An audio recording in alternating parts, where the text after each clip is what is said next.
इस तरह के लोगों को संत कैसे समाज स्वीकार कर रहा है? मैं कह रहा हूं कि जो 6 साल की बच्ची का रेप हुआ था उसके कपड़े कैसे दोषी हो सकते हैं? इसका जवाब है आपके पास। बकरी तक का लोग रेप कर दे रहे हैं।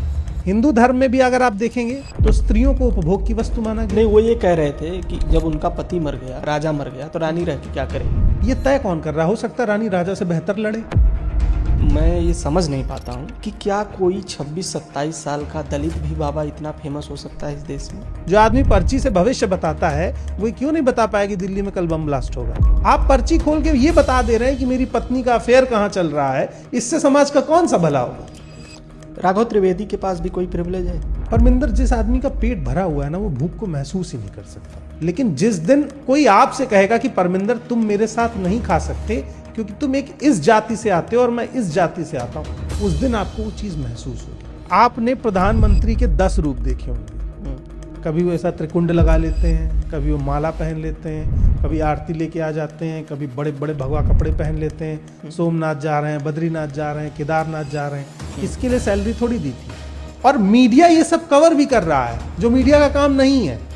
पूरा देश का मीडिया ये दिखाने पे लगा हुआ है कि प्रधानमंत्री के पास कुछ धार्मिक चमत्कारी शक्तियां हैं। राम रहीम और आसाराम ने धर्म को कैसे बिजनेस बनाया हो?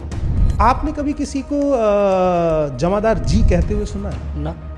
आपने कभी किसी को चमार शब्द के साथ जी लगाते हुए सुना है? नहीं। लेकिन पंडित शब्द के साथ जी लगता है। हाँ। ये प्रिविलेज है कि ब्राह्मण में भी कुछ ब्राह्मण हैं जिनके साथ भेदभाव है। हर किसी को प्रेम चाहिए और हर किसी की प्रेमिका है और हर किसी को नहीं मिल रही होगी तो एस्ट्रोलॉजर बता देगा कब मिलेगी। भले एस्ट्रोलॉजर 30-40 साल का हो, उसकी शादी ना हो रही हो। आपका भी कुछ ऐसा मामला था कि आपको पीटा गया था? क्यों पीटा गया?